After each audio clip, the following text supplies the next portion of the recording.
मैंने बुआ की पैंटी जेब में छुपाई तो बुआ ने मुझसे कहा, बेटा देख, जो ट्रेन में हुआ वह किसी को पता नहीं चलना चाहिए और यह सब यहीं पर खत्म हुआ मान लेना। ट्रेन से उतरने के बाद गलती से भी नहीं होगा, ना ही मेरी तरफ से ना ही तेरी तरफ से। ओके, मैंने बुआ से कहा। बुआ, अभी ट्रेन से उतरने में 2 घंटा बाकी है, क्यों ना एक आखिरी बार और हो जाए।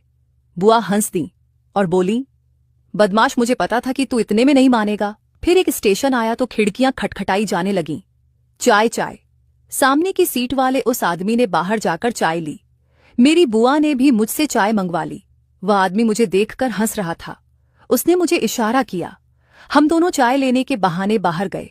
बाहर आकर वह मुझसे बोला, भाई सही खेल गया तू तो, क्या गजब बजाया है। वैसे एक बात बोलूं, ये मेरी पत्नी नहीं है, मेरी मौसी है। मैं शॉक्ड हो गया। मैंने कहा, चल झूठे, ऐसा भी कहीं होता है? क्यों नहीं होता? आज तूने क्या किया? तुझे क्या लगा कि मुझे पता नहीं चलेगा कि जिसको तूने खुश किया है वह तुम्हारी कौन है? मैंने बाहर लगे चार्ट पर तुम्हारे नाम पढ़े थे, तुम बुआ बेटे थे। अब मेरी बोलती बंद हो गई। मैं उदास हो गया और सोचने लगा कि यह मुझसे क्या हो गया। वह बोला, भाई टेंशन क्यों लेता है, मजे ले, इतना मजा लिया है तो हर जगह से ही होता है, बस कोई बताता नहीं है। अब मुझे ही देख ले, अपनी मौसी को खुश करता हूं। दोस्तों, मेरा नाम केतन है।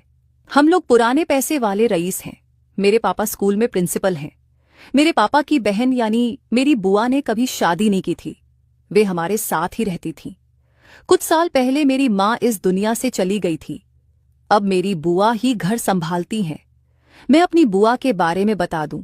बुआ का नाम निर्मला है। वह पेशे से हाउसवाइफ हैं और घर में ही रहती हैं। ये बुआ भतीजा रोमांटिक कहानी तब की है जब हम शहर से हमारे गांव भागलपुर के पास जा रहे थे।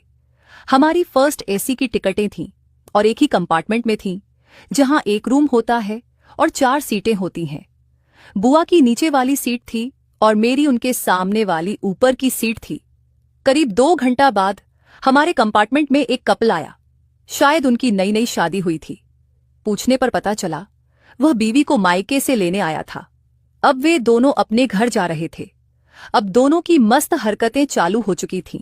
उनका एक दूसरे से रोमांटिक बातें करना और बात बात में एक दूसरे को छूना चल रहा था। बुआ यह सब देखकर शर्मा रही थीं। शायद उनको अपने दिनों की याद आ रही थी। मैंने बुआ को होंठ चबाते हुए देखा और जब किसी की नजर नहीं थी तो बुआ ने साड़ी सेट करने के बहाने अपनी गुफा भी सहलाई थी। उस वक्त मैं उन्हें देख रहा था।